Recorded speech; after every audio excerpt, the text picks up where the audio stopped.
bienvenue pour ce troisième jour au salon aéronautique de Dubaï. Je passe devant les Russes, je ne peux pas m'empêcher de vous montrer tout ce qu'ils font de joli. Les Kamov à 2 étages.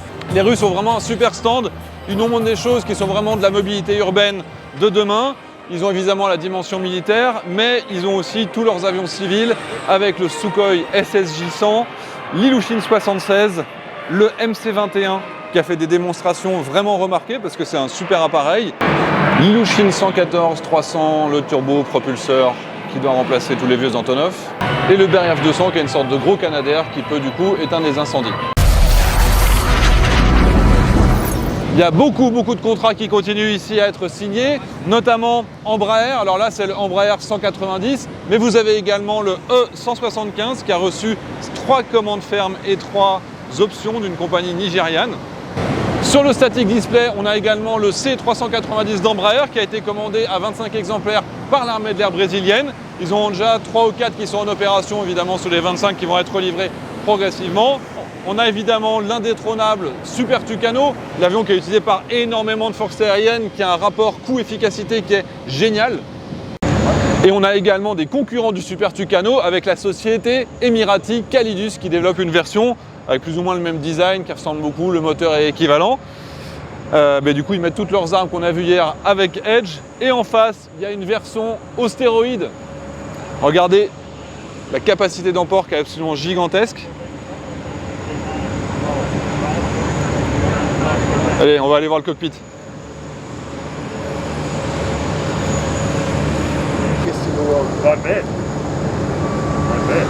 Donc là, c'est sur un avion qui est une maquette. Celui-ci, c'est une maquette. L'autre en face, il est déjà certifié. Vous voyez qu'avec un opérateur à l'arrière, ça termine avec des caméras infrarouges. Vraiment un très gros modèle. Beaucoup d'équipements. Avec un coût du coup opérationnel qui doit être très intéressant. Et le dernier avion de cette catégorie d'appareils turbopropulsés d'attaque au sol, l'AT6 de Textron Aviation, super armé. Regardez un petit peu tout ça. Vous croyez que vous avez tout vu en termes de luxe? Vous croyez que c'est juste un Airbus A320 classique? En fait, c'est l'Airbus A320 ACJ, la version ultra luxe qu'on va visiter. Shadi, bonjour. Bonjour. Qu'est-ce qu'on est bien ici? Ah oui, oui. Donc là, on est dans Airbus Corporate Jet. Absolument. Il y en a combien dans le monde? Il y en a environ 200 qui volent aujourd'hui. 120, ce qu'on appelle des petits. Ouais. Et à peu près 80, on appelle des gros. Donc en fait, les monocouloirs, c'est les petits. D'accord. Et les bicouloirs, c'est les gros. On voit les choses en grand. C'est quel type de clientèle? C'est les présidents? C'est des gens privés? Alors, on a 3 types de clientèle. Il y a les gouvernements, il y a des individus privés, et ensuite il y a des sociétés. Okay. Voilà. Les 3 types, on a des solutions pour chacun des 3. Donc là, il y a des adaptations, ils ont des spécificités. On peut, je sais pas, c'est des modules qu'on choisit. Là, je vois qu'il y a une douche, il y a tout ce qu'il faut à l'arrière. Absolument. En fait, c'est un avion qui peut être complètement customisé, ce qu'on appelle customisé en anglais. Donc en fait, on peut prévoir tout ce qu'on veut faire à l'intérieur. On vend un avion à la base vide. Et ensuite, en fonction de l'utilité, en fonction de la fonction qu'on veut servir, c'est une fonction gouvernementale, c'est une différente utilisation de l'avion qu'une fonction VIP privée. Du coup, l'intérieur de l'avion, il va être aménagé pour satisfaire cette fonction. Ok. Et donc il y a tous les appareils. Vous avez cité les monocouloirs, également les nouveaux A220. Alors voilà, pour moi, le dernier né de l'ACJ, et je pense que c'est l'avion le plus révolutionnaire pour nous, c'est l'ACJ 220, parce qu'en fait, c'est la première fois que Airbus va rentrer dans la gamme de ce qu'on appelle des BizJet. Donc en fait, c'est la gamme des avions traditionnels qui jusqu'à aujourd'hui... Global 7005, le Falcon 10, exactement. pour ne pas les citer. On arrive avec un avion qui a la même dimension de l'extérieur qu'un Global 7005 par exemple. Il y a 1 mètre de différence en termes de longueur. C'est vraiment similaire. Alors qu'à l'intérieur de l'avion, c'est là où l'espace utile, on a environ 2 fois le volume, si c'est pas plus. Voilà, donc au niveau confort, c'est absolument unique. Mais du coup, ça va quand même être beaucoup plus cher ou c'est similaire? Alors voilà, vous avez posé la bonne question, merci pour ça. Donc en fait, c'est assez surprenant, mais on a réussi à faire un avion avec une cabine VIP qui est à peu près, qui est vraiment quasiment, je peux dire, c'est même pas à peu près, c'est le même prix qu'un Global 7005 par exemple. Ah oui, d'accord.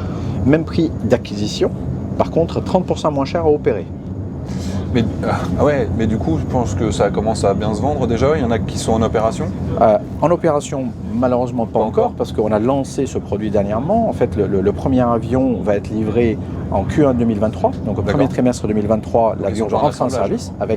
Il est déjà en assemblage. Le premier va sortir de nos chaînes en fait dans les 2-3 mois qui arrivent. Il va aller directement chez un partenaire qui s'appelle Comlux pour aménager l'intérieur. Il porte bien son nom.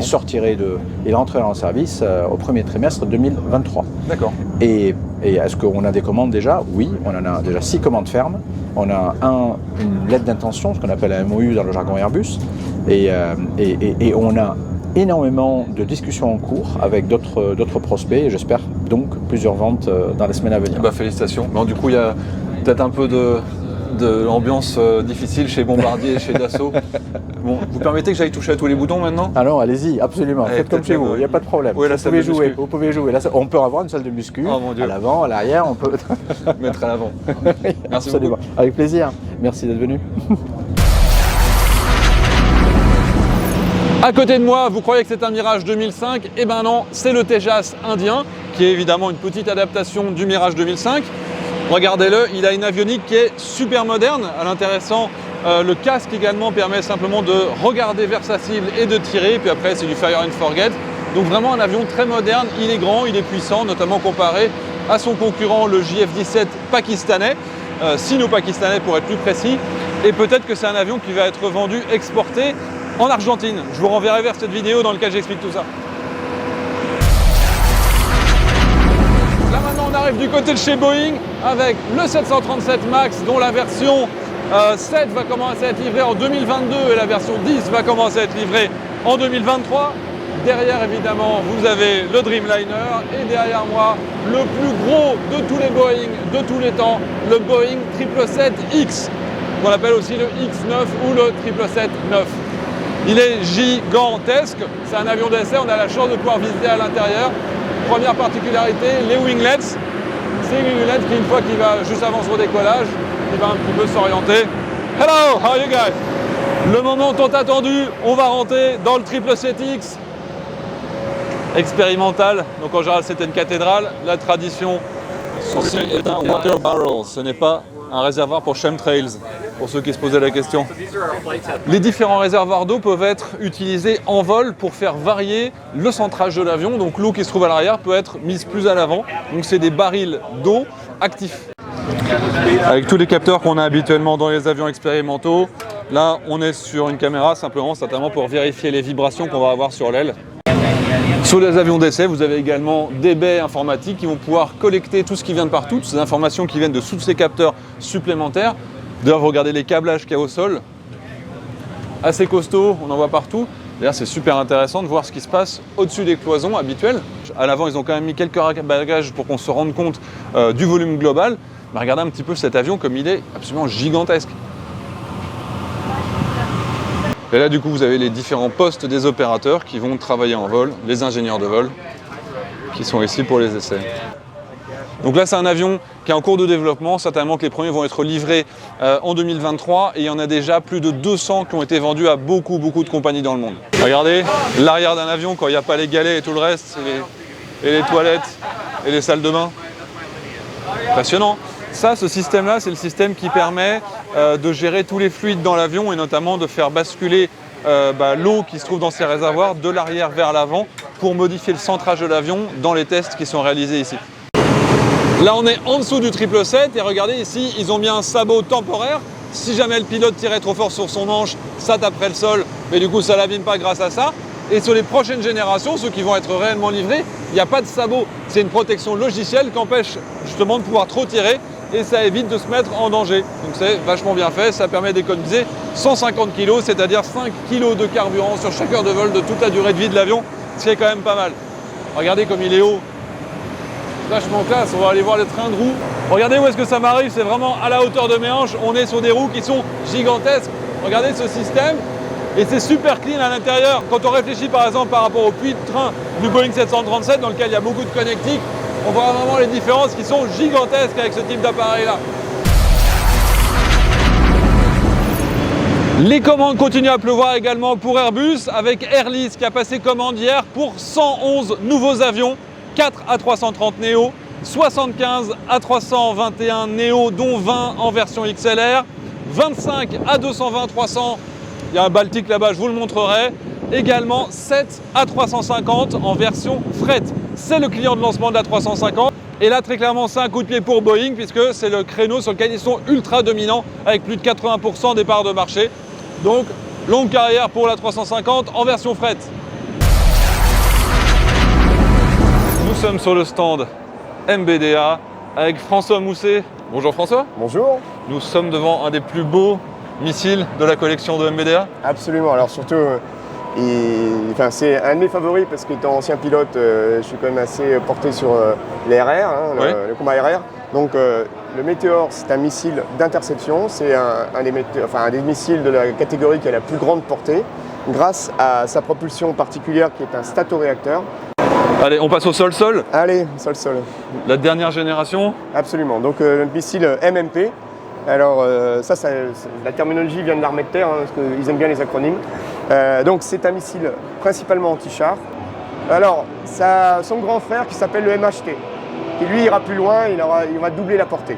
Ok. Et c'est exactement un clone, mais un petit peu stéroïdisé, quoi. Ok. On fait toute la gamme. Allez. On passe en Air-Mer, ou Mer-Mer d'ailleurs, l'exocet. Alors celui-là c'est un mer-mer effectivement. Donc là, Échelle 1,5 celui-là, donc il est Échelle deux fois 1,5. plus gros. Ce qui fait Un que bateau ça- c'est plus gros qu'un avion de c'est chasse, ça. très clairement. donc c'est un beau bébé celui-là. Ouais. C'est le descendant de l'exocet qui a fait ses preuves au combat. Nos camarades anglais nous en gardent toujours une petite Ouais, une petite rancune. rancune. Avec les Malouines. Voilà, Et les États-Unis aussi d'ailleurs, on a Et touché. les États-Unis aussi, ouais. oui. Comme quoi ça marche bien. Absolument, ça marche bien. Combat de Proven, comme disent nos amis israéliens. C'est ça. Vous êtes commando, vous avez des hélicoptères disponibles et vous aimez vous déplacer avec le style, eh bien ici vous avez un système qui permet de vous déplacer avec votre moto. Une moto de chaque côté, ça permet de déposer les commandos avec le matériel sur le terrain et on se rapproche jusqu'à la cible. Franchement, l'adaptation ultime. Quand on voit des gros hélicos comme ça, on sait évidemment qu'il y a des versions militaires, on sait qu'il y a des versions de transport, par exemple pour aller sur les plateformes pétrolières. Ici, bon, non seulement c'est des versions VIP de transport de luxe, tiens, sympa quand même, hein. Le sol ne vibre pas assez pour que je lève vraiment les yeux. Mais ici, la particularité, c'est que ces hélicos VIP luxe, eh ben, c'est pour les poser sur votre yacht. Voilà, on a un standard un petit peu au-dessus des autres salons quand même.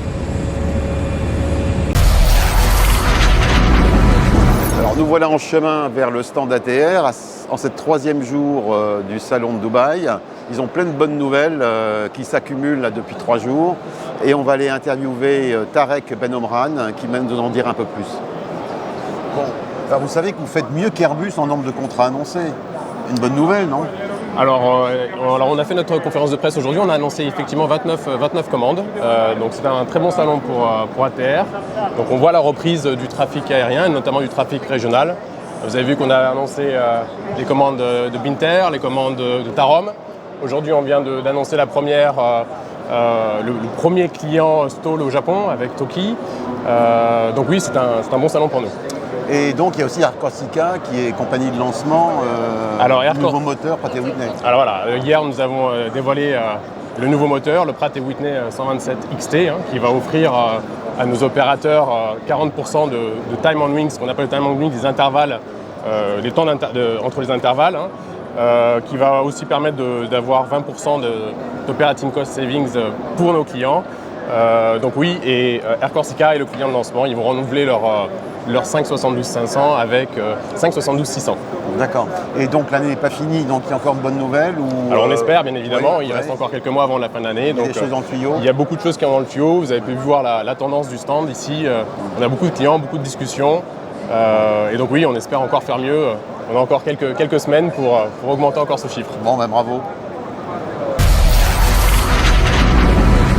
Bon les amis, on espère que ça vous a plu. C'était le troisième jour de ce salon avec Yann Kochnek, avec Yann Le Goff au montage, un travail de titan qu'il est en train de faire en très peu de temps.